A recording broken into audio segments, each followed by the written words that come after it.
Welcome back to FYI, the For Your Institution podcast presented by Mongoose. I'm your host, Gil Rogers, and today I am joined by one of the brightest minds in marketing and communication for higher education, principal at TVP Communications, Teresa Valerio Parrot. Teresa, thank you so much for joining us today.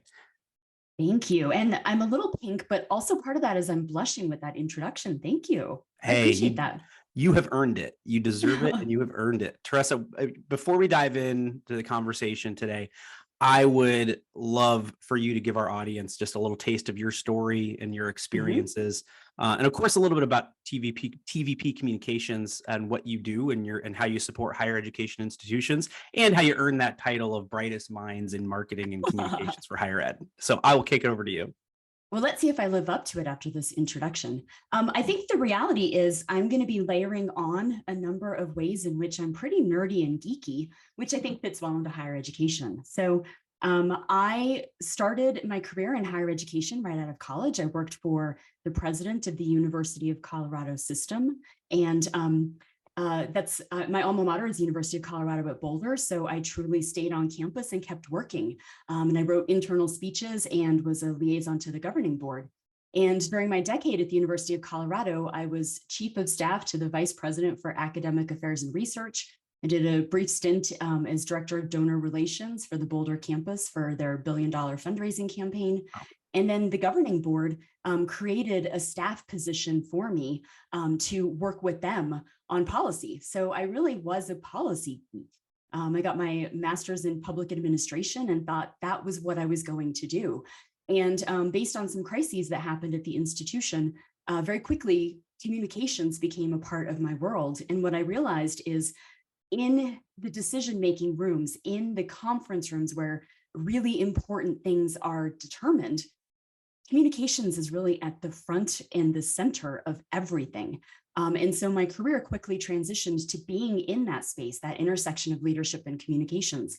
I was hired by Simpson Communications. I had hired Christopher to come in and help us, and he hired me when I retired, I like to say, from the University of Colorado. Yep. So I was the inaugural employee at what became Simpson Scarborough, was there for a number of years, and decided I wanted to see the big world. And so I moved to a large firm and decided that I missed the intimacy of being at a smaller organization. So 12 years ago, I started TVP Communications. We work on leadership and decision-making. We work on communications. We work on crisis communications. We really tell proactive stories about campuses. And these days, we're spending a lot of time on thought leadership, which is something I adore. And in my free time, I'm a co-host of the Trusted Voices podcast, and I'm the co-editor of the Call to Action blog, which is the marketing and communications blog for Inside Higher Ed. So only a few minor things that you do, nothing keeping you too busy. Well, and I, as of May of 2023, I will be a doctor. I will have finished my doctoral degree at Southern Methodist University. Awesome. Well, depending on when this podcast drops, congratulations, Yes. or preemptive congratulations. Either way, that works. Yes. That is awesome. And for our podcast listeners, the link to Teresa's podcast and the call to action blog for Inside Higher Ed will be listed in the episode notes. So take note of that as well. So thank you so much for joining the podcast today. Just a little bit of context for our viewers and listeners. Teresa and I met last week just to catch up a little bit. Hadn't talked in a while, and have a conversation on a number of topics, as most of these usually go. And it's that I don't know if it's the time of year that we're in or what it is, but we ended up having a pretty lengthy chat about institutions and their relationships, specifically with, I'm putting in air quotes here, vendors, right? And so to set the foundation today, I'll drop a quick refresher of something that I posted on LinkedIn a couple of weeks ago, which I think serves as a good foundation for this conversation.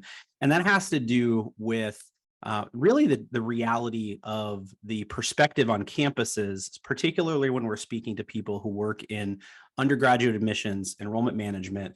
There's this mantra of, well, that can wait until after May 1st, right? The waiting until May 1st, because that's the national candidates reply date for admissions, is a real thing, right? That because Mhm. everybody puts their heads down, refreshes their deposit numbers every 5 minutes because they have the president coming in, the board coming in, and all those sorts of things. So the message to vendors, it was in my post and as being reinforced and reiterated across a number of different channels, is pool it on the outreach to decision makers at institutions, particularly those that are tuition driven undergraduate institutions, because reality is reaching out to them during this time can potentially do more harm for you than good, because they're going to associate your outreach with not understanding their business. Now the Right. flip to that is this is also the time of year when those leaders need to be thinking about strategic decisions for the future, budget planning, new initiatives, etc. So it's this kind of damned if you do, damned if you don't scenario. And if I'm not allowed to say damned on the podcast, they will bleep that out in post production. But I guess the question, the thought for you, Teresa, is what are your thoughts on that from being on both sides of the desk and being Mhm. able to kind of triangulate around that strategic thinking component? What are vendors to do, and what are campus professionals to do in this kind of perfect world scenario or perfect storm of Right. craziness that goes on every year at this time? I think, as you and I talked about, I think there is this need for grace. And I mean that on both sides, right? That there is this understanding that we do really good work on campuses. Vendors come in and they fill spaces and they do jobs that need to be done. And we help to keep the ship afloat. Not to say that we are the only ones. Obviously, so much of that work is done on the campuses, but we're there to help. And that's really what we enjoy doing. And that's why we stay in our fields. And there also is this recognition that the only way that we can do that is if we reach out and we have a connection. So I think we were talking about how I was just having a conversation last week with someone that I hadn't met before, but I had engaged with on social media pretty significantly. And I said, I'd love to just have an introductory call and say hello and introduce ourselves to each Mhm. other. And at the end of that conversation, he asked, when are you going to ask me for something? And I told him, really, I'm here in this industry because I know that I'm a connector of people and ideas and opportunity.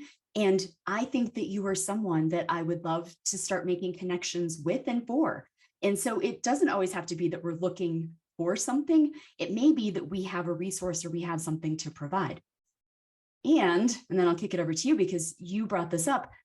There are some people who aren't playing by those same rules and are really Mhm. testing how it is that we think about consultants and vendors. Yeah, I think there's definitely different perspectives of that. I like to think about it as we're all wheels on the same bus, right? If the students are driving Mhm. the bus of higher education to greater opportunities, everyone has a role to play. The challenge is when you have I'll extend the analogy. When you have the wrong size wheel for the bus, those are the people that are not really in it for putting students first in the student perspective. But I think generally most people in that work in, we'll call it higher ed adjacent roles, are here because we care about student perspectives and student Right. outcomes, and that's why we do what we do. And so that point of grace and understanding that everyone's got goals, everyone's got Right. priorities, and if we really think about it, can you take that 30-minute meeting on April 15th when it's 2 weeks out from May 1st?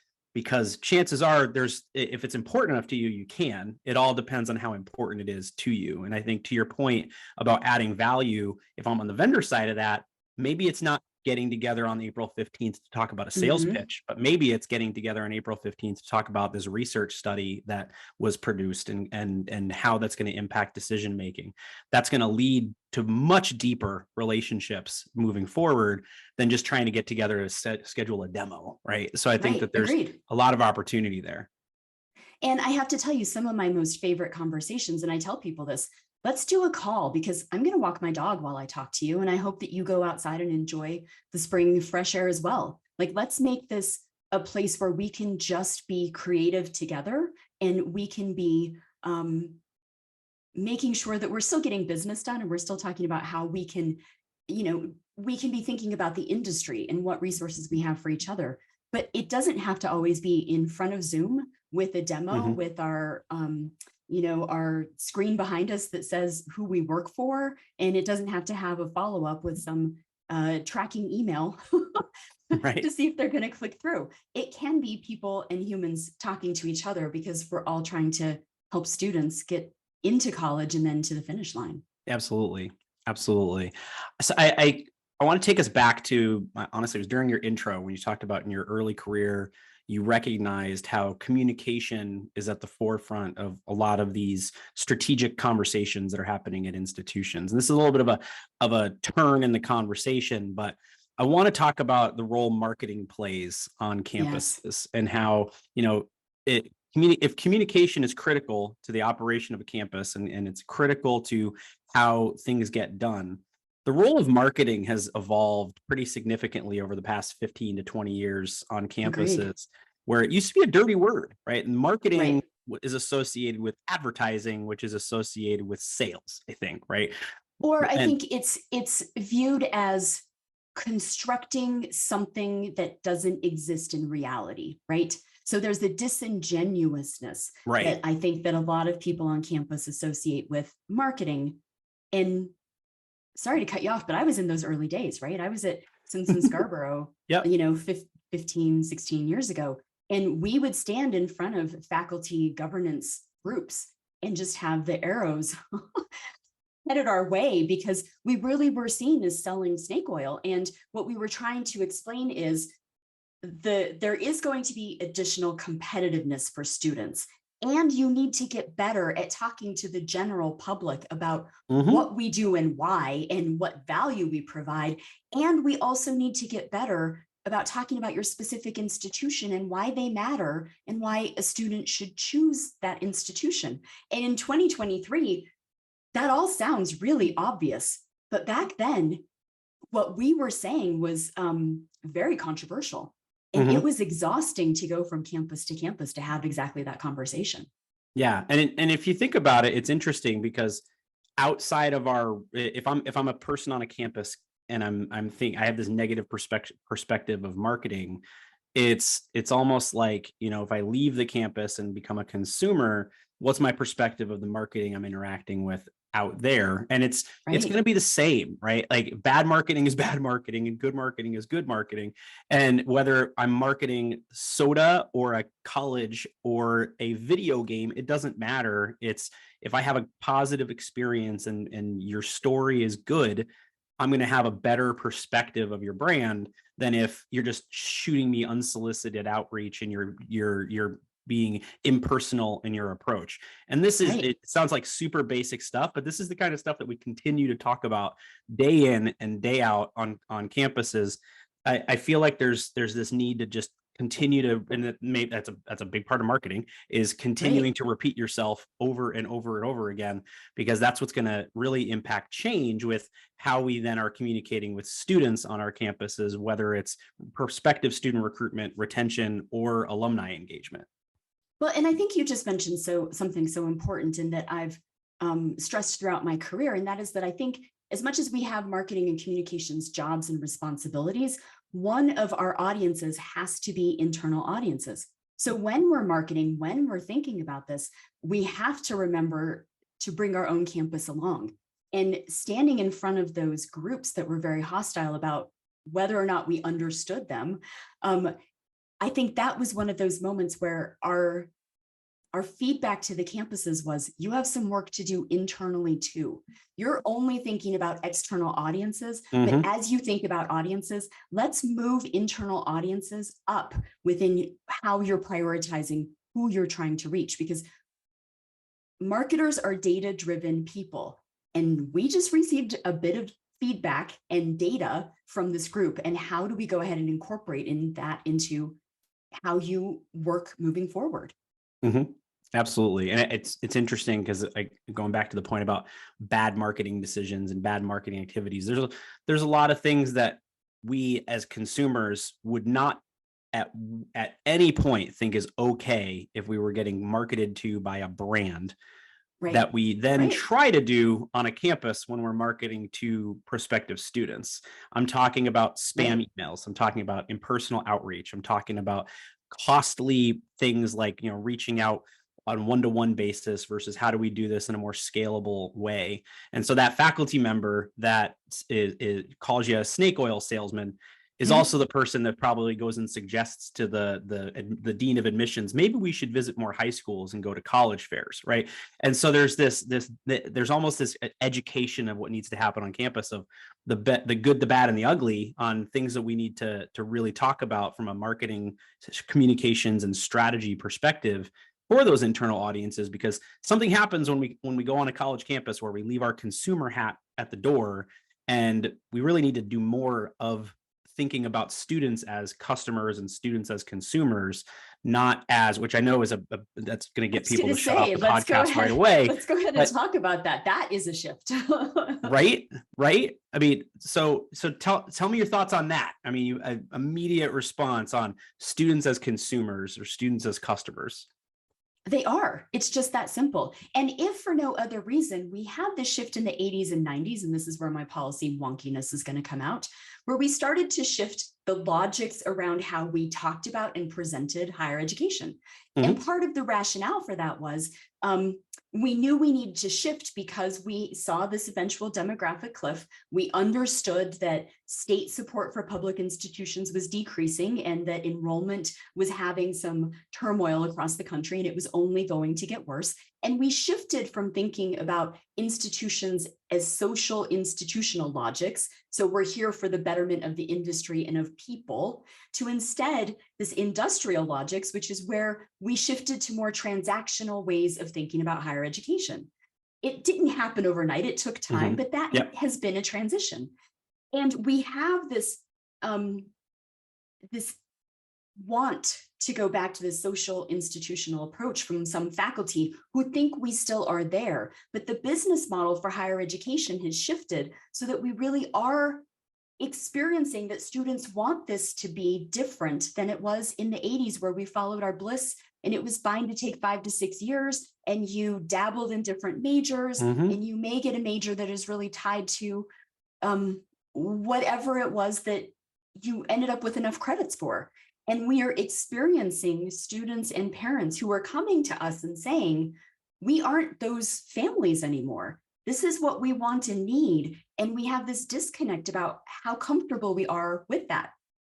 And I have to say, I love the social institutional, try different majors and do different things, because that was my experience. But that isn't necessarily what students today want. And we harken back to what our campus experience was, what opportunities we had or didn't have. And we try to apply that to today, to a different generation of students who aren't us.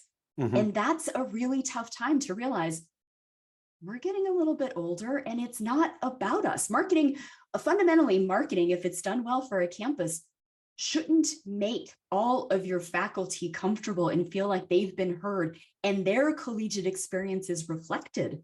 Sorry, faculty, because it should reflect what your current students and your future students want and need, and you can deliver. And that may not be a match and an overlap, and we need to be okay and comfortable with that tension.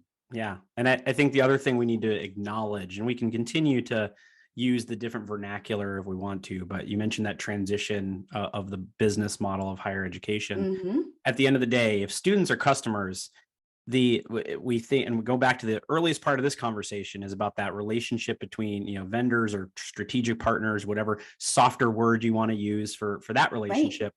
There's this whole concept of, well, we're not in business, we're not in sales, but we have this beautiful thing called a recruitment funnel. And what is a recruitment funnel but a sales funnel by a different name, right? A sales funnel, we have, visitors, prospects, marketing qualified leads, sales qualified leads, and then purchasers, right? Obviously, I'm oversimplifying, but on the admissions, enrollment, recruitment side, we have prospects, we have applicants, we have admitted students, we have enrolled students, right? Again, oversimplifying, but at the end of the day, they're the same thing, right? It's just we use a softer vernacular around the recruitment funnel because we don't want it to feel and sound like a sales process.